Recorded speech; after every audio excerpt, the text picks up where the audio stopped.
Hi Year 11, welcome to the second part of a Stave 2 summary for A Christmas Carol. The Ghost of Christmas Past takes Scrooge back to visit his old boss Fezziwig. Scrooge recognises Fezziwig immediately. He's so excitable, happy, joyful, cheerful and welcoming. It's Christmas Eve and Fezziwig tells Scrooge and his friend Dick that there's going to be no work tonight. Put the shutters up. There's lots of room in the warehouse to have a Christmas party. The warehouse is decorated and Fezziwig, joined by his wife, invites his guests into his warehouse to celebrate this special occasion. There's music and dancing and Fezziwig and his wife do shine like the moon as they take centre stage. It's really clear that Fezziwig loves his wife. As the guests leave, Fezziwig shakes their hands and wishes them a Merry Christmas. And then the spirit reflects on Fezziwig's actions. The spirit says that these small gestures were enough to make people full of happiness and gratitude. Scrooge retaliates in shock. He can't believe that the spirit's calling these gestures small, as they meant so much to him. The spirit says it was just a few pounds. But Scrooge isn't talking about money. He's talking about how these small gestures from a boss have the power to make employees happy or unhappy if your boss doesn't pay you enough attention. So it's useful to notice that this juxtaposition of Scrooge and Fezziwig evokes a sense of guilt within Scrooge.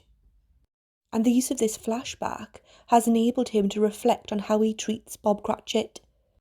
There's so much to see and reflect on, so Dickens quickly changes the scene and we are introduced to an older Scrooge now. His appearance is described as if he's begun to lose himself. He's shown the signs of carelessness. He's been taken over by greed and eagerness.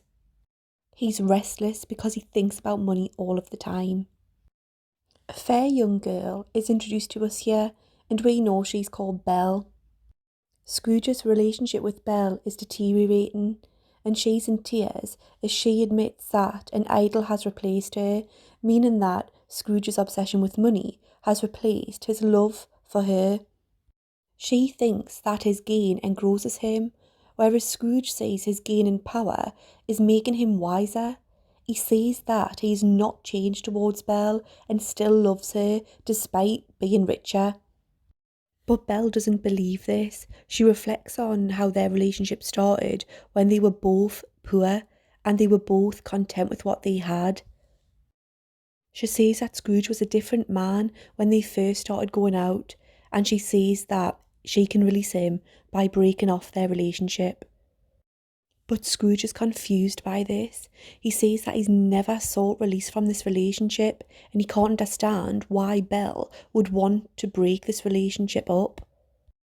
But she's determined. She sticks to her guns. She breaks off the relationship, saying that Scrooge's changed nature affected his spirit, and she asks, "Would you choose me now?" At this point, Belle begins to cry.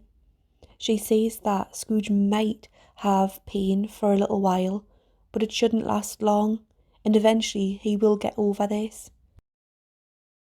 She's made the decision to leave Scrooge, and she leaves by wishing him well in the life he has chosen.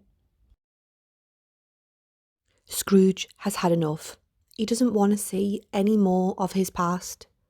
Dickens uses repetition to emphasise his distress. Then the scene changes to Belle, her daughter, and other children sitting around the fire in their house.